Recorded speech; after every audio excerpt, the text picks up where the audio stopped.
Hey guys, what's up? Welcome to my video. Oh man, I am stuck at Burger King right now. So basically, I must have been in Burger King for no more than like 5 minutes because I had to use the bathroom. It's freaking cold out here.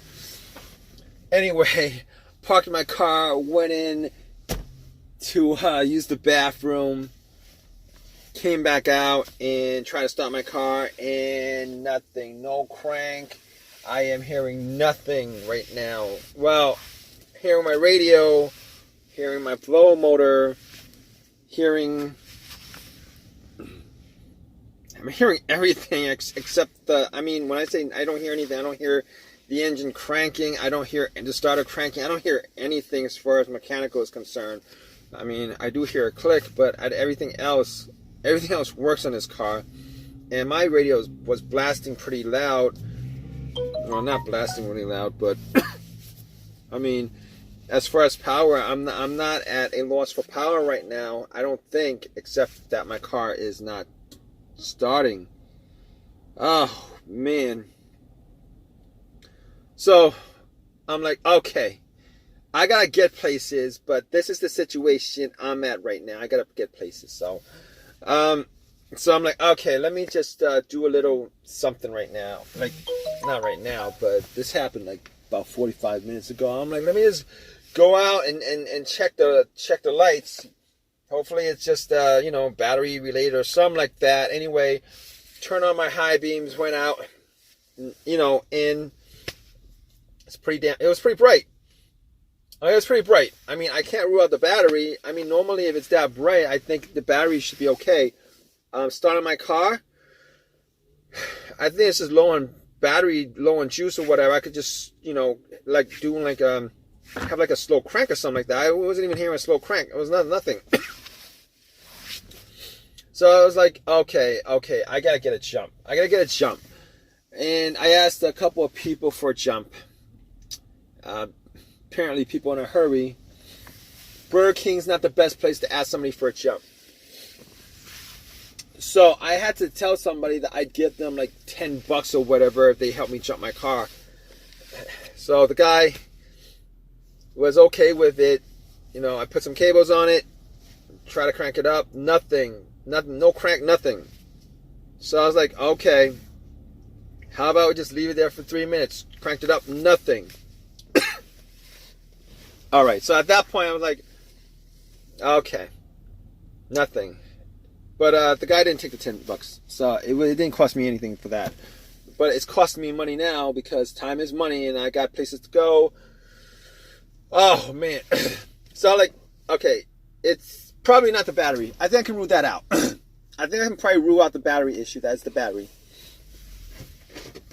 Next thought I went to was maybe it's the alternator. Maybe my alternator shot. So and then I realized, what are the chances that my car wasn't running? Because my car wasn't running. I didn't leave my car running. I did not leave my car running when I went to McDonald's. So I was like, okay. Here's the situation here. All right, the car wasn't running, and basically when the guy put the cables to the alternator, if it was the alternator that was the issue, the car would have just cranked up without a problem. And once he took the cables off, the car would have died out. Then I would know for a fact it was the alternator. That's not the case. All right, it didn't start up at all, nothing. So I was thinking possibly it's not the alternator. Probably not the alternator. I'm like 99% sure it's not the alternator. 99% sure it's not the battery, not the alternator. So came back to my car and was thinking, called AAA at that point.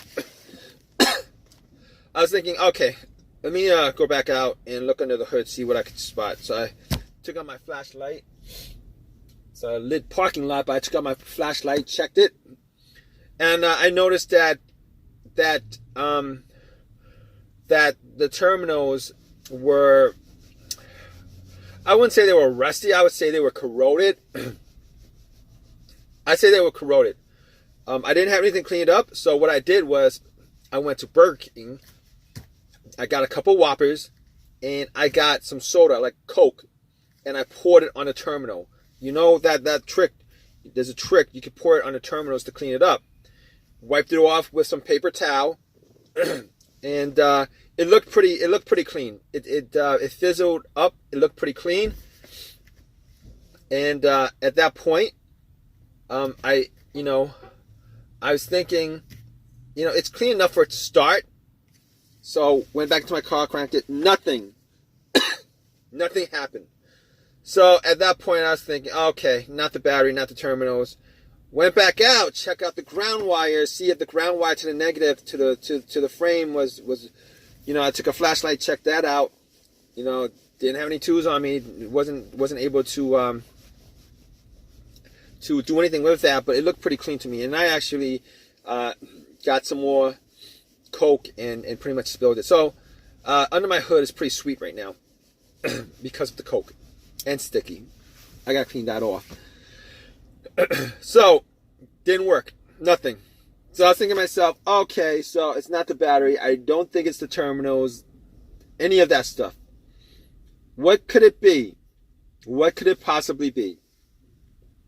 So it's kind of cold out. Came back to my car because I didn't want to wait out there thinking. Came back to my car. Googled a couple of things. YouTubed a couple of things. So I was like, okay, maybe I'll check the fuse box. Went back out, popped the fuse box, looked at the fuse box, and checked out the relay. I found the starter relay, the relay to the starter.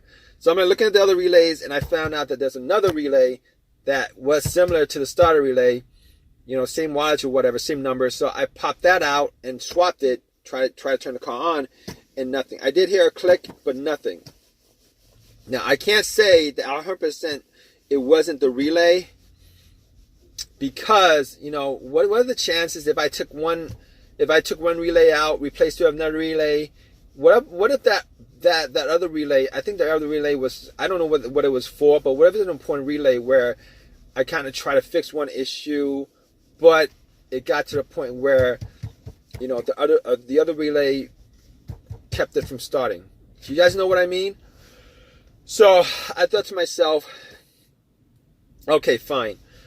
I'm pretty sure it's not the relay, but I can't be 100% sure it's not the relay, except for the fact that I do hear a click. And from previous experience, if there's a click, normally that's the solenoid, the solenoid clicking to the starter motor, or the relay clicking. All right. Normally the relay relays electricity from the battery to the starter. I mean, I still can't be 100% sure without actually getting a brand new relay and putting it in and testing it. But I don't think it's the relay at that point. So, it was pretty cold out. It was like 32 degrees. So I went back to my car, thought about some more, maybe, and I was thinking maybe it was the fuses. I was hoping, crossing my fingers, that it was something real simple that I could probably Uber to like an AutoZone, pick up a couple of fuses, pop it in. I was looking at the fuses. The fuses looked good. Nothing at all. No problems. It didn't look like there was any issues. So I didn't think it was the fuses. But here's the thing. The couple of times that I've had issues with my fuses where it caused my car not to start, I've had twice. Two times where my car didn't start because of fuses.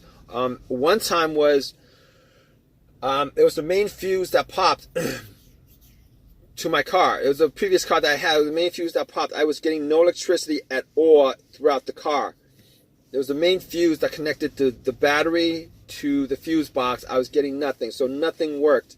Swapped out that, and everything worked without any problem. But that's not the issue that I'm having here, considering I am getting electricity everywhere. Everywhere. I mean, my remote works, my alarm works, everything works except the car doesn't turn on. So that's not the problem here. The other case that I had with a fuse issue was the fuse that was causing the issue was the fuel pump, where I would be able to crank it up, everything works, I would be able to crank it up, but the car would not turn over. Wouldn't turn over. All right. Unfortunately, that's not the problem here. I'm saying unfortunately because I wish that was the issue. Because if that was the issue, I would just swap out fuses. I mean, I just thought about that. If there was a fuse issue, I could just swap out a fuse from like something like window wipers and swapped it out and then just start up. But that's not the issue here because it doesn't actually crank at all. Everything works, it just doesn't crank. So I'm in my car. I'm thinking to myself, it clicks. Every time I try to turn on, it clicks. So I'm thinking to myself, if it clicks and every time I turn on, it clicks, I'm going to say that it's got to be the starter at this point. That's what I'm thinking. I mean, I could test it out. I could like pop the star relay out and actually put a wire. I do have a wire here somewhere. I mean, I could cut a wire and then just connect it and see if this is a star. But I watched a YouTube video a while ago, and I could watch YouTube, but I'd have to know where the negative and positive on that board is for that relay. And I didn't want to do it because I didn't want to actually short out anything. I mean, if I shorted something out, I would have to replace the whole entire box, which would be like an absolute bigger pain now that I'm having this issue, and then that would be just an absolute horrible. That would be a nightmare actually if that was the case. But didn't end up doing that. Now I could use I could bump the starter. I mean, I do have a crowbar that's long enough to bump it, but I didn't end up doing that either because I'd have to take the cover off and all that crap. I didn't end up doing that. So I was like, all right, might as well call up AAA. Here's the thing. Here's why I didn't think it was the starter that was the issue. I didn't think it was the starter that was the issue because I changed that starter out a while ago. Well, not a while ago. I changed that starter out like a year and a half ago. I changed that starter. Well, it wasn't a while ago. I changed it out a year and a half ago. And during that period, I probably put in maybe like 20,000 miles on this car. Put in like 20,000 miles on this car. I don't think. I mean, I'm hoping that's not the starter because I was hoping the starter would last me well over 100,000 miles. All right, so I'm hoping that's not the starter. But I did remember somebody did tell me that when you buy a refurbished starter, which is what I did, because I could have bought a brand new starter, but the brand new starter was like $300. It was twice as much as a regular a refurbished one. So I ended up buying the refurbished one for $150. The core was $40. Taxes was like $210. I mean, taxes. The total came to $210 instead of like $350 or something like that, which I didn't have at the time. Anyway, it's refurbished, and the thing about refurbished starters is they only fix the part that's broken. They don't actually fix all the parts. So, so I guess that's a give and take. You spend less, but you get something that, that actually has the totality of it has whatever the mileage of the original car was, except for the piece that was put in, which is brand new. But, I did call AAA, and I'm hoping that they get here within an hour so that I can get this done as far as figuring out what the issue is, because this is like a waste of time to me at this point, and I'm just pretty disappointed that I got to go through this kind of issue knowing that I actually replaced the starter. I actually replaced the starter like a year and a half ago, but we'll see what happened, guys. All right, I'm gonna keep you guys updated. If you guys are having the same issue, hope this has helped you out. But I'm gonna keep you guys updated. All right, guys. So what's up? And this is all right. It took AAA 2 hours to get to my car, and essentially got it towed to my house. I checked out all the fuses. All the fuses were good. I checked out the relay. I actually bought a new relay from AutoZone, popped it in, nothing. So it's not the relay, it's not the relay, it's not the fuses. All right. So at that point, I was pretty sure that it was the starter that was the problem. So I ended up trying to fixing it myself. Got to where the starter was, and I tested the starter by connecting a line. A cable from the positive of the battery to the solenoid terminal. I tried to pop it. There was a spark, but nothing. There was nothing There was no turning. It wasn't turning, anything like that. I didn't hear a noise. So I was pretty sure at that point that it wasn't the starter that was the issue, which really sucks. But it is what it is. I had taken it out, took it to AutoZone, had them replace it. They gave me another one for free because they're lifetime warranties. But that's not the point, because I wasted like half a day, at least half a day. I wasted on this whole entire project. I did get the, obviously I popped it in and everything works good now. It turns on every single time I turn. Try to turn the car on. It works 100% now. So it turned out that it was the starter, and man, what a hassle. But thanks for listening, guys. If you guys want to give me a thumbs up, please give me a thumbs up. Please subscribe, and any comments at all, please leave your comments. And I hope this has helped you guys out. If you guys are in the same situation, I need to figure out what the situation is with your car. All right, guys, take care.